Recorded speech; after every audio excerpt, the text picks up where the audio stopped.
యువతను సన్మార్గంలో నడిపేందుకు సివైఎఫ్ జాతీయ యువజన మహోత్సవాలను విజయవంతం చేసేందుకు యువత పెద్ద ఎత్తున తరలి రావాలని కాకినాడ ఎంపీ తంగళ్ల ఉదయ్ శ్రీనివాస్ పిలుపునిచ్చారు. కాకినాడ ఎంపీ కార్యాలయంలో కాకినాడ పార్లమెంట్ సభ్యులు తంగళ్ల ఉదయ్ శ్రీనివాస్ ను CYF international president, world book of records award గ్రహీత రెవరెండం డాక్టర్ బిహెచ్వి మూర్తిరాజు, సివైఎఫ్ బృందం మర్యాదపూర్వకంగా కలిశారు. యువతను సన్మార్గంలో నడిపించడానికి స్పోర్ట్స్ గ్రౌండ్, గ్రంథాలయం, కమ్యూనిటీ హాల్ అవసరమని తెలిపారు. ఈ సందర్భంగా అక్టోబర్లో జరగబో యువజన మహోత్సవాల గోడపత్రికను కాకినాడ ఎంపీ తంగళ్ల ఉదయ్ శ్రీనివాస్ విడుదల చేశారు.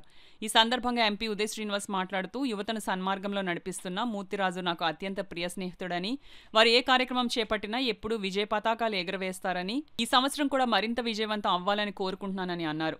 సివైఎఫ్ ఇంటర్నేషనల్ ప్రెసిడెంట్ మూర్తిరాజు మాట్లాడుతూ, దేశ నలుమూలల నుండి యువత హాజరై సంస్కారం అనే టైటిల్తో అక్టోబర్ 1-2 తేదీల్లో జరగబోవు జాతీయ యువజన మహోత్సవాలను విజయవంతం చేయాలని అన్నారు.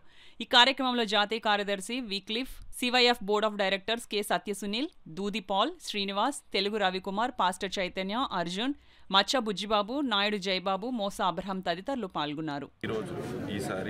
ఈ సంవత్సరం ఆయన సంస్కారం అనే దాంట్లో ఒక టాపిక్ మీద యూత్ ఫెస్టివల్ జరుగుతున్నారు.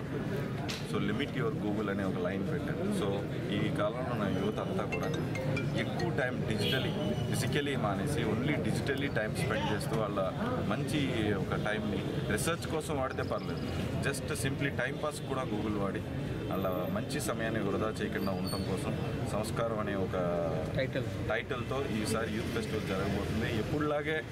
ఎప్పుడు సక్సెస్ అది, ఈసారి కూడా ఇంకా గ్రాండ్ సక్సెస్ అవుతుంది. అక్టోబర్ వస్తే కాకినాడలో యువజన మహోత్సవాలు జరుగుతాయనేది ప్రతి వారికి తెలిసిందే.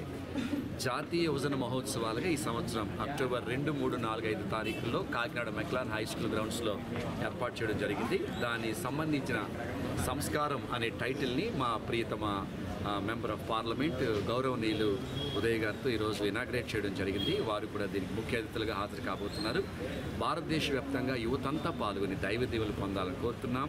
మీ అందరికీ కాకినాడకి స్వాగతం.